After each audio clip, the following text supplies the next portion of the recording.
हमारे साथ जुड़ रहे हैं आज। आप सबकी नज़र उस स्टॉक पर भी बनी रहती है, वो है कमिंस इंडिया। क्यों? क्योंकि कमिंस इंडिया के रिजल्ट्स बहुत ज़बरदस्त आए और कंपनी के मैनेजमेंट ने आउटलुक और कमेंट्री भी बहुत इंकरेजिंग दी है, तो बाजार की नज़र उस पर बनी हुई है। हमारे साथ अजय पाटिल हैं जो बहुत जिम्मेदारी का काम करते हैं, वहाँ पे CFO हैं, नंबर्स के साथ बातचीत करते रहते हैं, बड़े इन्वेस्टर्स के साथ बातचीत करते रहते हैं। अजय, बहुत बहुत शुक्रिया। अजय कॉलिंग अजय वाला केस हो गया है आज शो पे।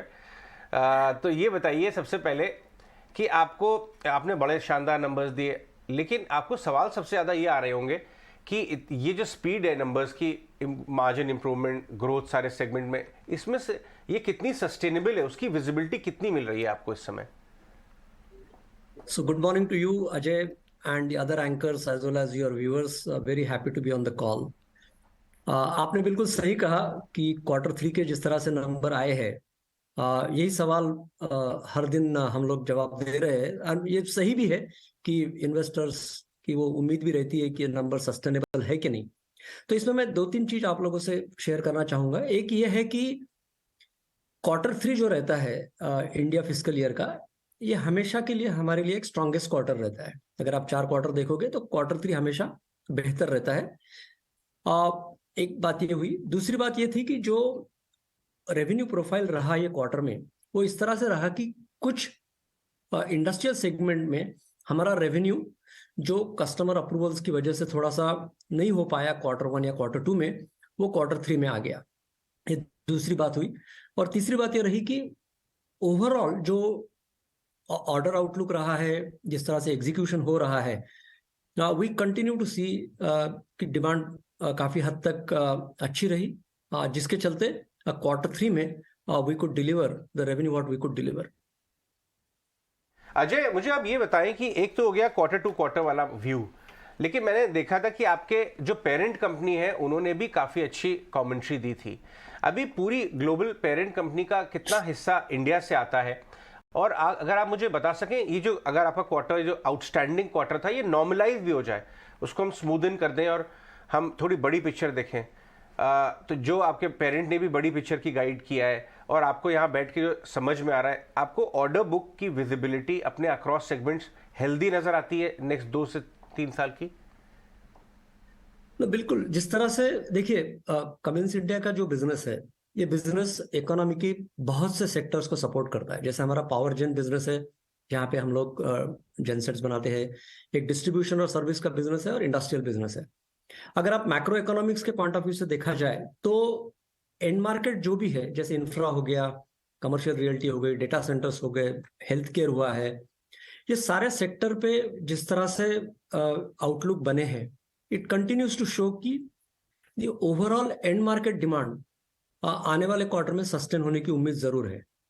ऑफ कोर्स इसमें कोई ऐसा अश्योरेंस तो होता नहीं है। There are always some other element, जैसे जियोपॉलिटिकल रिस्क का क्या हो सकता है, इन्फ्लेशन डिमांड को कैसे इम्पैक्ट करती है, कैपिटल एक्सपेंडिचर की साइकिल किस तरह से अपना मोमेंटम बरकरार रखती है, ये चीजें देखना जरूर होगा। लेकिन जिस तरह से हमने देखा है कि ये जो 3 क्वार्टर गुजरे हैं ये करंट ईयर के, उसमें हमने देखा है कि जो एंड मार्केट की डिमांड है वो काफी हद तक स्टेडी रही है। सप्लाई चेन के इश्यूज जरूर अभी भी थोड़े थोड़े हैं। हम पूरी डिमांड अभी भी फुलफिल नहीं कर पा रहे हैं, क्योंकि इलेक्ट्रॉनिक्स और सेमीकंडक्टर के पार्ट्स को लेके अब भी कंस्ट्रेंट बरकरार है।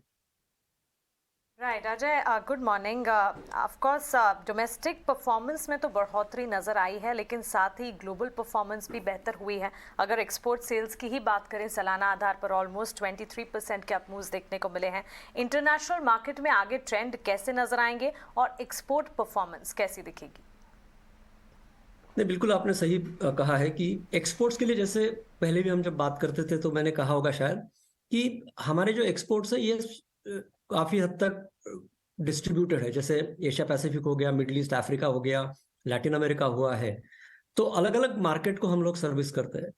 हमने एक्सपोर्ट डिमांड में क्या देखा है कि टिपिकली जो ट्रेंड नजर आ रहे हैं कि जैसे जो देश कमोडिटीज डिपेंडेंट थे, जैसे हमने देखा कि ऑयल की प्राइसेस या कमोडिटीज की प्राइसेस लास्ट 18-24 महीने में काफी हद तक बढ़ चुकी है। तो ये जो कंट्रीज थी कि जो इस पे डिपेंड करती है, उनकी इकोनॉमी काफी हद तक ठीक हुई है, जिसके चलते वहां के घरेलू मार्केट में उनकी डिमांड रिवाइवल हो चुकी है। और जिसके चलते हमारे प्रोडक्ट्स वो जो एंड मार्केट्स है वहां पर हमने देखा है कि डिमांड वहां पे बरकरार रही है। नंबर 1 ये हुआ। नंबर 2 ये भी है कि जहां भी देखा जाए तो सारे देशों ने या सारे देशों के सेंट्रल बैंक ने टिपिकली कोविड और कोविड के बाद के पीरियड में काफी हद तक लोकल इकोनॉमी को स्टेबलाइज करने के लिए कंजम्पशन ड्राइव जरूर किया है। वो भी हमने देखा कि जो डिमांड को सपोर्ट कर रहा था। नंबर 3 जैसे भी इन्फ्लेशन बढ़ने की वजह से वहां पे जो एक्शंस हो रही है उसको देखते हुए फिर भी हम अभी ये देख रहे हैं कि वहां पे ओवरऑल जो डिमांड है और जो एंड मार्केट्स बिल्कुल सिमिलर है जैसे इंडिया में देखते हैं, टेलीकॉम हो गया है, इंफ्रा हो गया है, हेल्थ केयर है, रेंटल्स है, ये एंड मार्केट्स अभी भी डिमांड मोमेंटम काफी हद तक स्टेबल है।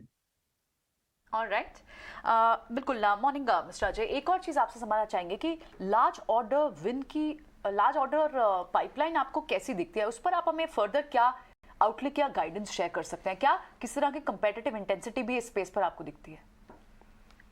तो बिल्कुल, good morning to you. I think clearly जिस तरह से हमने देखा है कि जिस तरह से हम हमारे प्रोडक्ट्स मार्केट में लेते हैं उसमें 2 और 3 चीज हम हमेशा कहते आ चुके हैं। वन एक कि कमिंस के जो प्रोडक्ट्स है they are offering the best technologies, the latest technology, जिसके चलते प्रोडक्ट रिलायबिलिटी और customer confidence continues to be with our product. Number 1। Number 2, आपने कहा लार्ज ऑर्डर्स। तो typically how do you define large orders?